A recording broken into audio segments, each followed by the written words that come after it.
Hello, my name is Ryan and welcome to my channel, You're Never Alone, where we take biblical truths and practical advice to help set us free from our abusers. And today, we're going to talk a little bit about exposing the narcissist. Now, when you hear that, you may think to yourself, wow, exposing the narcissist, maybe some kind of blast on social media or something like that. That's not what I'm referring to today. What I'm referring to today is about bringing a narcissistic relationship that you're in into the light. And what I mean by that is that from my personal experience, until I started to speak about the relationship and the troubles I was having with it, it was in darkness.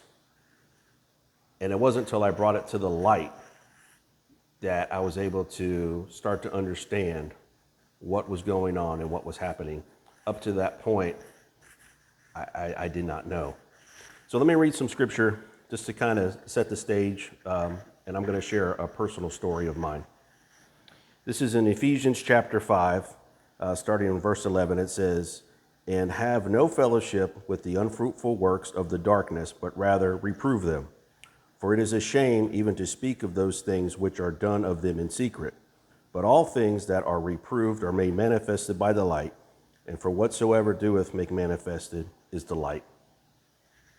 And so how I brought my story to light was I was in a very long relationship with a narcissist, and there was a period there before I got out of the relationship that I was very, very angry.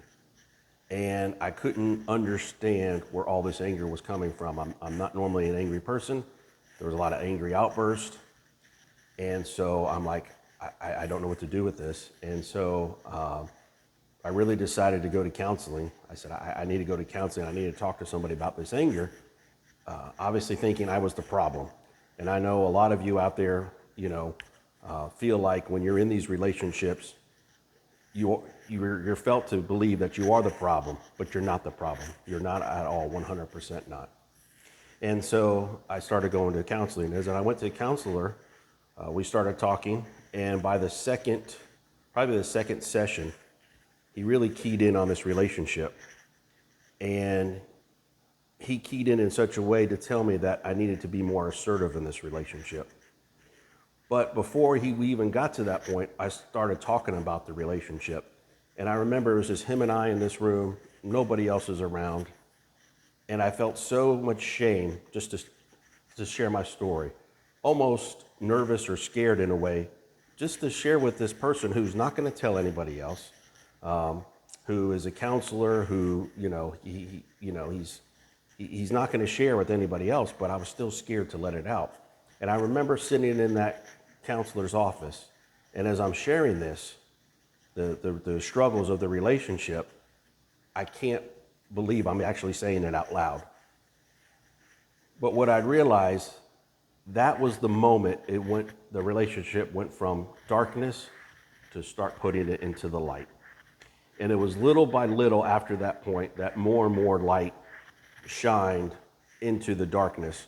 And I started understanding more and more and more of how the relationship I was in was just an abusive one.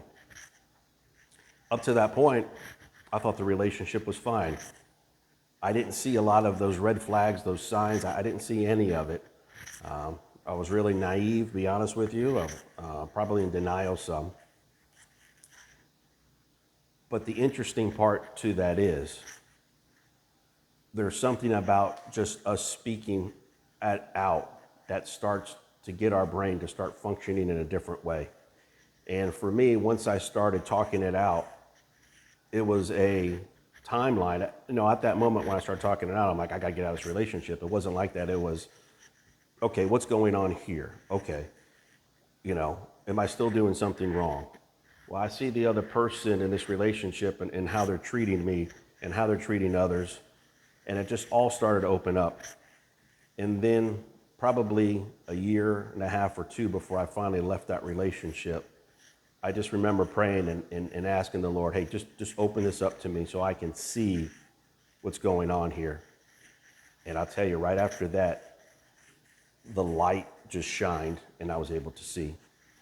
Now, obviously, when the light shined, you know, it was an understanding that I knew, you know, the relationship was not good anymore, but it also shined on me some to say, what do I need to do about this? What can I do about this? And I understood that I could not change the other person, but that I can only change myself and change my direction, not the direction of the relationship. And so after some time that went by, you know, I decided to leave that relationship. And so I would just like to encourage you that if you're in a place where you're not sure what's going on with this relationship, you're confused, or, you know, maybe you're thinking about going to counseling because you think, well, maybe I'm the problem in this relationship, or maybe you're having some anger problems. And I would encourage you to find somebody safe to talk to. If you can find a counselor, find a counselor. If you can find a safe friend to talk to them. Start talking this out, because as you talk it out and as you hear yourself say it, you start to realize that the relationship you're in is not what you think it is, most likely, and that it's really damaging you. So my hope and my prayer for you is that you are able to have that conversation and get it started and start thinking about yourself. Because a lot of times when we are in these narcissistic, abusive relationships, we tend to put ourselves last and everybody else first.